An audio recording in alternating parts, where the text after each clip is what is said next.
போன பதிவில் இந்த அர்த்தநாரி என்ன பண்ணுறாரு, அந்த மணி அப்படிங்கிற பையன்கிட்ட தமிழை கற்றுக்கிறாரு.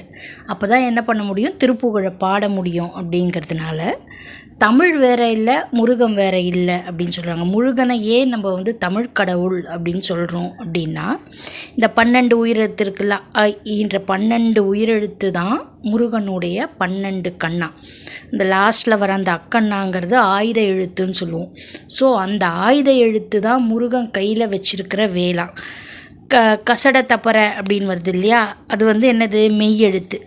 அந்த மெய் எழுத்து 6 தான் முருகனுடைய வலது கையான்.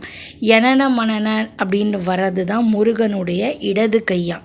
நடுவில் வர்றது இல்லையா, அதுதான் முருகனுடைய உடம்புனோட சென்டர் பார்ட்டான். ஸோ முருகனே எப்படிப்பட்டவனானா, தமிழ் கடவுளுக்காக என்னவானா தமிழை காப்பாற்ற வந்தவன் தான் முருகன் அப்படின்னு சொல்கிறாங்க.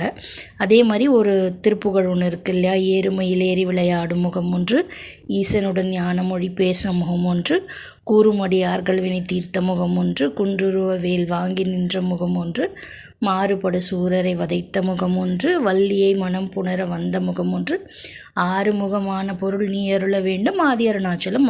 அதாவது இந்த 5 முகம், ஒரு முகம் வள்ளியை கல்யாணம் பண்ணிட்டானா, ஒரு முகம் ஈசனுக்கு ஞானம் சொன்னானா, ஒரு முகம் சொல்கிறவங்களுடைய பிரச்சனையெல்லாம் தீர்த்து வச்சானா. இது 5 முகத்தினோட கணக்கு. ஆனால் 6வது முகத்தினோட கணக்கு என்னவானா, தமிழை காப்பாற்ற வந்தவன் தான் முருக கடவுள் அப்படின்னு சொல்கிறாங்க. முருகன் எப்படியாப்பட்டவன், அவன் தமிழ் மேலே கொண்டிருந்த ஒரு அன்பு எப்படியாப்பட்டதா அப்படின்னு சொல்லி கந்தல் அலங்காரத்தில் சொல்கிறாங்க. முத்தமிழால் வைந்தாரை வாழ வைப்பான் முருகன் அப்படின்னு சொல்கிறாங்க.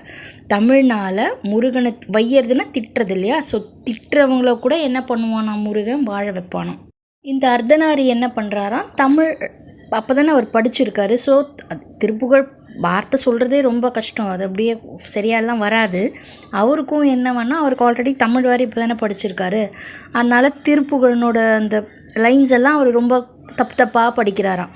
அப்போ படிக்கும்போது அதை கேட்ட ஒருத்தர் சொல்கிறாராம், என்ன அர்த்தநாரி நீ இந்த மாதிரி திருப்புகழை ரொம்ப தப்பாக படிக்கிற, அந்த மாதிரி படிக்கக்கூடாது, அந்த வார்த்தை மாறி போச்சுன்னா கூட அர்த்தம் மாறி போயிடும் இல்லையா.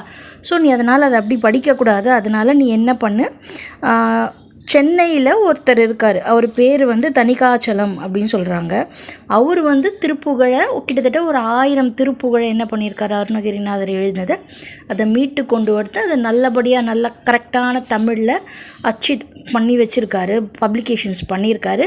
ஸோ நீ அங்கே ஒரு கடுதாசி போடு, அவர் உனக்கு என்ன பண்ணுவார், கரெக்டான தமிழில் திருப்புகழ் உனக்கு அனுப்புவார் அப்படின்னு சொல்கிறாராம்.